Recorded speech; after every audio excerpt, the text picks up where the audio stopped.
So I made a video not too long ago about how I have wasted a lot of time in the gym in the past. And ultimately what that boiled down to was that I was doing a kind of training that aligned with what I thought were my goals at the time, but turned out not necessarily to be my goals.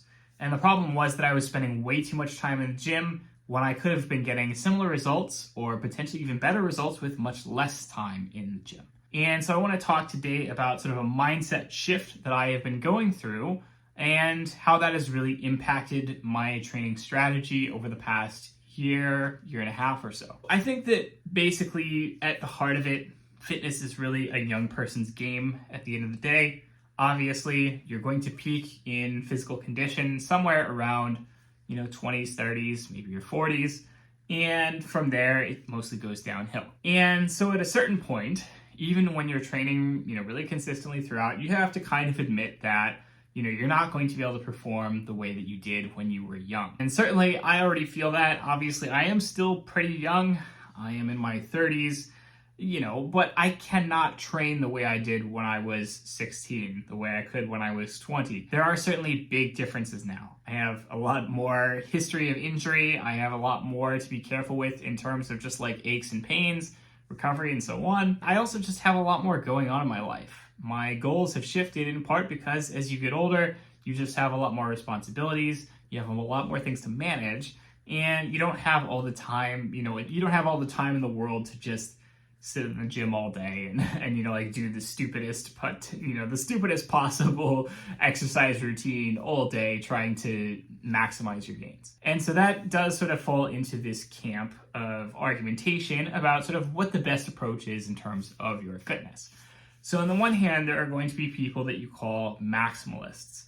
These kinds of people want to get the most possible result out of their training, which is to say that they don't mind that they get 80% of the results with 20% of the effort. They are going to spend 80% of that effort getting the remaining 20% of the results. They care about putting in as much effort as possible to squeeze out those last few percentage points of results so that they can then have the best physique, so that they can then be the strongest, so they can then perform the best in whatever sport that they are participating in. Then you have the people who are the minimalists.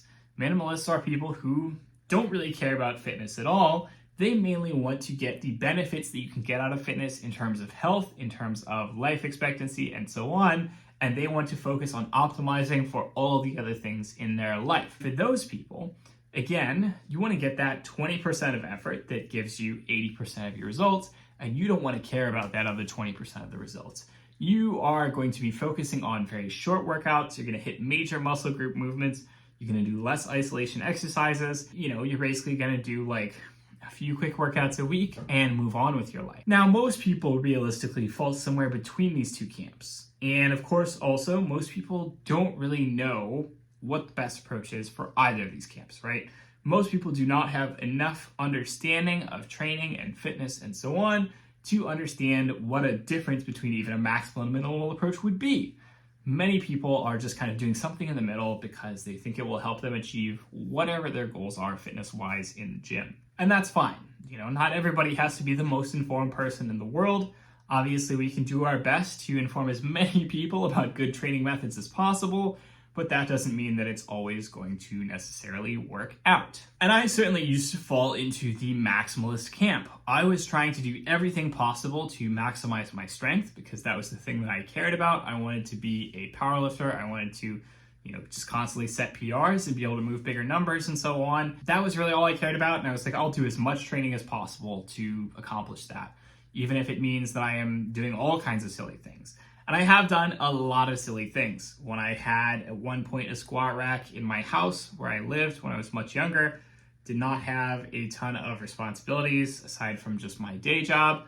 And so essentially I would spend so much time training. I would do so much stuff. Did I get great results out of it? Yes, but it was also a lot of wasted time compared to what I could have done getting, again, 80% of the results with 20% of the effort, a more minimalist approach. As I've gotten older, my mindset has shifted. I care a lot more about the minimalist approach than I used to, but I'm also much smarter. I know a lot more about training. I know a lot more about what works for me and what doesn't work for me. And so I certainly do fall somewhere in the middle. I'm still training definitely a lot more than minimalist, certainly not as much as I used to as a maximalist. But the interesting thing is that at this point, I am getting basically as good or better results as what I did when I was that maximalist. And that's again just in part due to the fact that I have a lot more training experience and I have a lot more knowledge about what works out for me. I have thrown away lots of programs that I tried over the years that didn't work. I have now found the stuff that works for me. I stick with it. I am a lot more focused. And so yes, maybe I'm only training 3 times a week. Yes, maybe I'm not training, as intensely as I used to, but I am still able to get as good or better results. I'm at the point where I'm starting to hit PRs again for the first time in years at a much leaner, lower body weight than I was the last time I set PRs. And that's a very exciting thing for me. But I think also probably the most exciting thing is that it means that I can do this without being obsessed with fitness, without fitness being the all-consuming thing that takes over all my time, that takes over all my life, and so on. When you're young, fitness is everything. When you're like me, you're like, I'm going to spend, 3-4 hours in the gym. I'm going to spend hours of the day, reading blogs and looking up, new training strategies and reading books and so on, trying to do everything I possibly could to understand more about fitness and diet and training. And then, after quite a few years of that, I started to get to the point where I knew most of the things there are to know. Obviously, that doesn't mean that I am, a world-class expert who knows everything. Certainly I don't. I can always continue to learn more every day, but I have enough of a base to work from that, again, I have now at this point 16, 17 years of experience of training myself. I have 10 years of experience working as a coach, and that means that I have sorted out a lot of the good from the bad, and I have a much, much easier time of interpreting the remaining bits and pieces that maybe I don't know. And this all goes towards, again, minimizing the amount of time, the amount of mental effort that I have to spend training.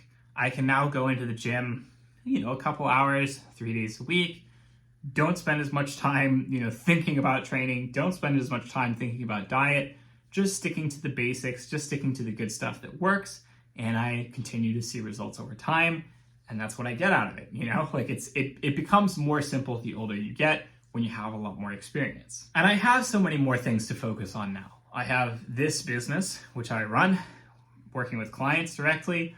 I have jobs, I have other things that I have to manage, I have a family, I have saving for the future, planning for the future, I have working on side projects, I have learning languages, which has become a thing that I am very excited about. I have writing that I do.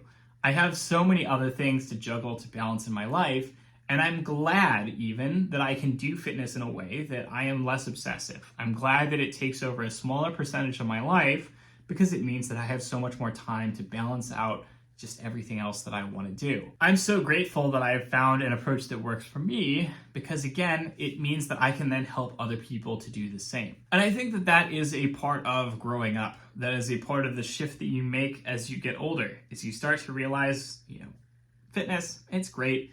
It matters a lot. It's always going to be there for you, etc. That doesn't mean it has to consume your entire life. You can do so many more things with your life while still getting all the benefits, all the enjoyment that you get out of fitness. At a certain point in your life, the focus becomes not about showing off, not about, being the most jacked, being the biggest, being the strongest, etc. It becomes about your health. It becomes about optimizing the amount of time that you have on this planet. It becomes about optimizing for having the best possible quality of life over time. And that is the stuff that really matters. That is the stuff that in the long run is the most important. Even if you probably don't recognize that or understand that when you're younger and you're more obsessed and you don't quite have the same perspective. You become older, you have a lot more perspective when you do, and that perspective matters, that's everything. It's the entire world. That perspective is going to change you entirely. And when you're young, again, you just don't have that. You don't understand it. None of it adds up. That's all for this week's video. Hope you've enjoyed it. As always, don't hesitate to like, comment, subscribe. Let me know what you'd like to see in future videos. I will talk to you all next week. Have a good one.